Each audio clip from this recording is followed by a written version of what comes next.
আসসালামু আলাইকুম everyone, welcome to Roksana's cooking and lifestyle. কেমন আছেন আপনারা সবাই? আশা করি ভালো আছেন। আল্লাহর অশেষ রহমতে আমরাও আলহামদুলিল্লাহ ভালো আছি। নতুন আরও একটি ব্লগ নিয়ে চলে এসেছি। আজ আমরা কক্সবাজার থেকে টেকনাফ যাচ্ছি। তবে টেকনাফ কিন্তু আমরা শুধুমাত্র যে ঘুরতে বা বেড়াতে যাচ্ছি তা না, টেকনাফে আমাদের জায়গা রয়েছে, সেই জায়গাটা আমরা ভিজিট করতে যাচ্ছি। আর এখন আপনারা দেখছেন অরেন দৌড়াচ্ছে। আমরা কিন্তু টেকনাফে এখনও পৌঁছাইনি। এটা হিমছড়ির একটা জায়গা। এখানে দেখেই যাওয়ার পথে দেখে এত বেশি ভালো লাগলো যে মনে হলো একটু নামি, কারণ এক পাশে ঝাউবন, অন্য পাশে সমুদ্র এবং মাঝখানে বেশ কিছু নৌকার সারি। তো কক্সবাজারে তো অনেক বেশি লোকজন থাকে, এত শান্ত পরিবেশটা পাওয়া যায় না, কিন্তু এই জায়গায় কোনো লোকজন নেই আর খুবই সুন্দর। মানে দেখেই মনে হচ্ছে যে এখানেই বসে থাকি, এখানেই যদি আমার একটা বাড়ি থাকতো তাহলে খুব ভালো হতো। একদম সমুদ্র থেকে বাতাস আসতো, মাছ ধরতাম আর খেয়ে দিয়ে জীবন পার করে দিতাম। তো আমরা আবারও রওনা দিয়েছি টেকনাফের উদ্দেশ্যে। তো এক পাশে সমুদ্র, অন্য পাশে পাহাড়, দেখতে অনেক বেশি ভালোই লাগছে। আমার মনে হচ্ছে যে আমি এখানে সারা জীবন ধরে যদি থেকে যেতে পারতাম। যাদের বাড়ি টেকনাফ বা কক্সবাজার তারা তো অনেক লাকি আমার মনে হয়, যদিও একসাথে দেখতে দেখতে আর ভালো লাগে না।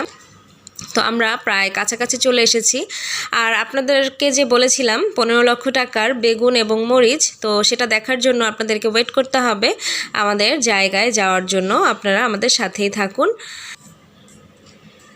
দেখতে দেখতে আমরা আমাদের জমিতে চলে এসেছি।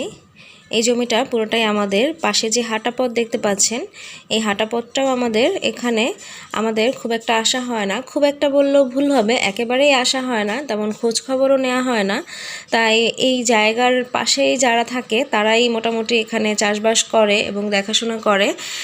আর আপনারা এখানে দেখতে পাচ্ছেন অরেন খেলছে একটি ছাগলের সাথে। তো এখানে যেহেতু আমরা আসি না, খোঁজ খবর নেওয়া হয় না, তাই এখানকার কোনো কিছু আমরা তেমন পাইও না। এখানে আমার শাশুড়ি দেখছে অরিন কীভাবে খেলছে এবং সাথে সে ছবিও তুলছে, ফাঁকে আমিও তার ভিডিও করলাম। আর এই হচ্ছে আমাদের সেই জায়গা। এই জায়গাটা মূলত আমরা 15 লক্ষ টাকা দিয়ে কিনেছি। তো জায়গাটা অনেক আগে কেনা হয়েছে, যদিও তেমন একটা যাওয়া হয় না।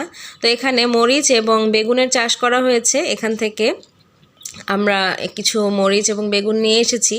তাই এই মরিচ এবং বেগুন আমাদের কাছে সেই 15 লক্ষ টাকার সমতুল্য। এই জন্যই বলেছিলাম যে 15 লক্ষ টাকার বেগুন এবং মরিচ। কেমন লাগলো আপনাদের আমাদের আজকের ভিডিও? আমাদেরকে জানাবেন। ভালো থাকবেন সবাই। আজ তাহলে এখানেই বিদায় নিচ্ছি। আল্লাহ হাফেজ।